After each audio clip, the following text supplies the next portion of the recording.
Congress party అధికారంలోకి వస్తే YS Rajasekhara Reddy పరిపాలన అందిస్తామని ఏపీసీసీ చీఫ్ వైఎస్ షర్మిలారెడ్డి అన్నారు. చింతలపూడి మండలం ఎర్రంపల్లి గ్రామంలో ఉపాధి హామీ పరిరక్షణ యాత్ర, పని హక్కు రక్షణ కోసం రాష్ట్ర వ్యాప్త ఉద్యమంలో భాగంగా రచ్చబండ కార్యక్రమం నిర్వహించారు. ఈ సందర్భంగా ఆమె మాట్లాడుతూ ఉపాధి హామీ పథకం వైఎస్ రాజశేఖర రెడ్డి ఆశయాల నుంచి పుట్టిన పథకమని ఆమె అన్నారు. పేదల కడుపు నింపే ఉపాధిపై బీజేపీ కుట్రలు చేస్తుందని, పథకాన్ని పూర్తిగా రద్దు చేయాలని చూస్తున్నారని అన్నారు.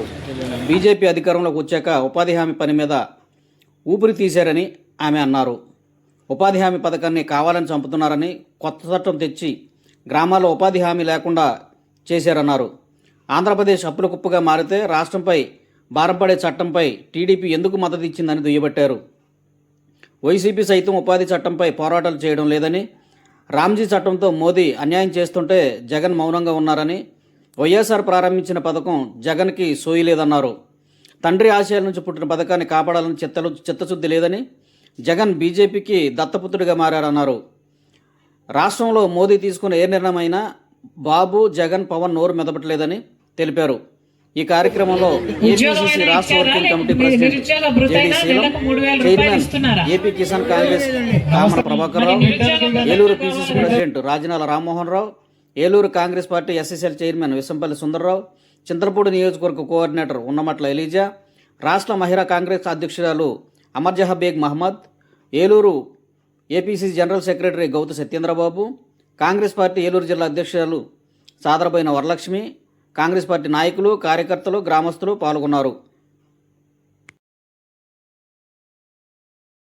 యొక్క ఏదైతే పొలం ఉందో దాదాపు 3-4 సంవత్సరాల వరకు కూడా మందు వేయకుండా పంట వస్తుందండి. ఇది మీరు ఏ విధంగా అయినా మట్టిని, చెరువులో ఉన్నటువంటి సారవంతమైన మట్టిని రైతు పొలాలకు తోలించే విధంగా మీరు దీన్ని ప్రభుత్వం దృష్టికి తీసుకుని వచ్చి ఆ జీవోని మాది కుక్కునూరు మండలం సార్ జరిగింది. సార్ మేము అనుకున్నది ఏంటంటే వ్యవసాయానికి అనుసంధానం చేస్తే బాగుంటుంది అనేటువంటి ఆలోచనలో ఉన్నారు. ఈ మధ్యలో అసలు కొన్నాళ్ళకి పోతే ఉన్నాళ్ళకే పోయిందని ఈ చట్టాన్ని తీసేస్తున్నాడు మోడీ గారు. మీరు చెప్పిన సవరణలు కాంగ్రెస్ చేయాలని అనుకుంటున్నారు, కానీ ఈ మధ్య ఇంటికి 1500 కార్డు చేస్తానన్నారు. మహిళా శక్తి అవునండి, ఇప్పుడు వరకు వేయలేదు. ఎందుకనంటే మేడం, ఎందుకని అడగండి, ఎందుకయ్యో చంద్రబాబు అని అడగండి. అదేనండి, అదే అడుగుతున్నారు. ఇంటికి 1500 వస్తానన్న మేడం. నెలకి ప్రతి మహిళకి 18 ఏళ్ళు నిండిన మహిళకి ప్రతి నెల 1500 రూపాయలు, అంటే సంవత్సరానికి 18,000 రూపాయలు వేస్తానన్నాడు చంద్రబాబు గారు ప్రతి మహిళకి. 18 సంవత్సరాల నుంచి 50 సంవత్సరాల వరకు హామీ పనికి పెట్టుకునే దిక్కు లేదు. 5,000 కోట్ల రూపాయలు చంద్రబాబు గారు ఎలా పెడతారు? వాస్తవానికి మన రాష్ట్రానికి ఆ స్తోమత లేనే లేదు. నిజానికి జగన్మోహన్ రెడ్డి గారు, చంద్రబాబు గారు పుణ్యమాని మన రాష్ట్రం మీద ఇప్పటికే 12 లక్షల కోట్ల అప్పుల కుప్ప ఉంది. మరి మన రాష్ట్రము ఉపాధి హామీ భారం కూడా భరించే స్థితిలో ముమ్మాటికి లేదు. ప్రభుత్వానికి కనీసము ప్రభుత్వ ఉద్యోగస్తులకు జీతాలు ఇచ్చుకునే స్థితిలో కూడా మన ప్రభుత్వం లేదు. మరి ఉపాధి హామీ పని 40% ఖర్చు చంద్రబాబు గారు పెట్టుకుంటారా? వాస్తవానికి పెట్టుకోలేరు. కాబట్టి ఈయన 40% పెట్టుకోడు, పని కల్పించడు.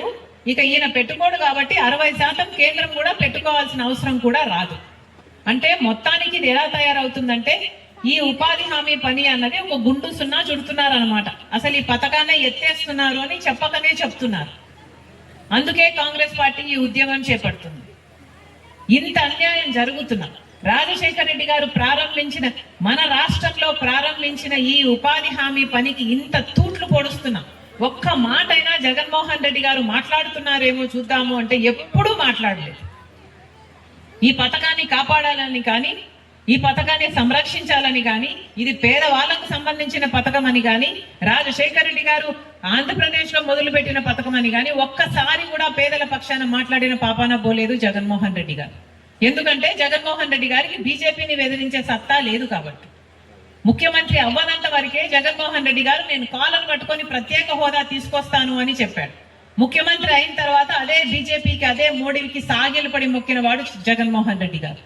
ఒక్కటంటే ఒక్కటి రాజశేఖర రెడ్డి గారు తలపెట్టిన జలయజ్ఞంలో 6 నెలల్లో అన్ని ప్రాజెక్టులు పూర్తి చేస్తానని చెప్పిన జగన్మోహన్ రెడ్డి గారు ఏ ప్రాజెక్టు పూర్తి చేయలేదు. కనీసం రాజశేఖర రెడ్డి గారి జలయజ్ఞంలోని ప్రాజెక్టులు కూడా పూర్తి చేయలేదంటే ఇక జగన్మోహన్ రెడ్డి గారు ముఖ్యమంత్రి పదవి ఎందుకు అనుభవించినట్టు ఒకసారి ఆలోచించండి. ఈ రాష్ట్రంలో ఇప్పుడు చంద్రబాబు గారైనా, పవన్ కళ్యాణ్ గారైనా, జగన్మోహన్ రెడ్డి గారైనా అందరూ బీజేపీ పార్టీకి ఊడిగలు చేస్తున్న వాళ్ళు. అందరూ బీజేపీకి బినామీలుగా, బానిసలుగా తయారయ్యారు. బీజేపీ ఏం చెప్తే దానికి తలాడించడమే. ఒక్క నాయకుడుగా ఈ అన్ని పెద్ద పార్టీలలో ఒక్క నాయకుడు కూడా మాకు ప్రత్యేక హోదా కావాలని కొట్లాడిన వాళ్ళు లేరు. పోలవరం ప్రాజెక్టు కావాలని కొట్లాడిన వాళ్ళు లేరు. అమరావతి మాకెందుకు కట్టలేదు, మాకు రాజధాని కట్టాలి కదా అని అడిగిన వాడు లేడు. ఈ రోజు వరకు కూడా రాజధానికి బీజేపీ డబ్బులు ఇస్తున్నది నిధులు కాదు, అప్పుల కింద ఇస్తున్నారు. మళ్ళీ ఈ అప్పులన్నీ మన రాష్ట్రం తీర్చుకోవాలట. మనకేం కర్మ పట్టింది? అందరికీ అన్ని రాజధానిలు ఉన్నాయి. బెంగళూరు ఉంది, చెన్నై ఉంది, ముంబై ఉంది. మనకేముంది? చేతిలో చిప్పు ఉంది. మనకెందుకు లేదు రాజధాని? ఎందుకంటే ఈ నాయకులంతా బినామీకి, బీజేపీకి బానిసలు అయిపోయారు కాబట్టి. ఒకసారి ఆలోచన చేయండి. మన రాష్ట్రంలో చాలా చాలా సమస్యలు ఉన్నాయి. ఈ ఉపాధి హామీ పని ఒక్కటే కాదు, రైతులకు ప్రతి రైతుకు సగటున 2.5 లక్షల రూపాయలు అప్పు ఉంది మన రాష్ట్రంలో. చదువుకున్న బిడ్డలు ఉద్యోగాలు రావటం లేదు. సూపర్ 6 లో భాగంగా చంద్రబాబు గారు 3,000 రూపాయలు నిరుద్యోగ భృతి ఇస్తానన్నాడు, ఇంతవరకు ఇవ్వలేదు. అలాగే మహిళా శక్తి, ఇంతకుముందు ఆ మహిళ మాట్లాడింది 18,000 రూపాయలు ఇవ్వాలి, అది కూడా ఇవ్వటం లేదు. ఇలా ప్రతి సమస్య మీద కొట్లాడాల్సిన అవసరం ఉంది. రాజశేఖర రెడ్డి గారు ఎంతో తపనతో మొదలుపెట్టిన పథకాలు, ఆరోగ్యశ్రీ పథకానికి చంద్రబాబు గారు ఇప్పటికి 3,000 కోట్ల రూపాయలు బకాయిలు పెట్టాడు. ఫీజు రీయింబర్స్మెంట్ ఈ సంవత్సరం కూడా డబ్బులు ఇవ్వలేదు. 6,000 కోట్ల రూపాయలు బకాయిలు ఉన్నాయి. ఒక్క పథకమైనా సరిగ్గా నడుస్తుందా మన రాష్ట్రంలో అంటే ఒక్కటి కూడా నడవటం లేదు. పోనీ జగన్మోహన్ రెడ్డి గారు ఏదైనా మాట్లాడుతున్నారంటే అస్సలు మాట్లాడు. ఆయన సొంత రాజకీయాలు చూసుకుంటాడు, లేకపోతే బీజేపీతో కలిసి ఆయన స్వార్థ రాజకీయాలు చూసుకుంటాడు. మళ్ళీ ప్రజల పక్షాన నిలబడుతున్నది ఎవరు? ఈరోజు ప్రజల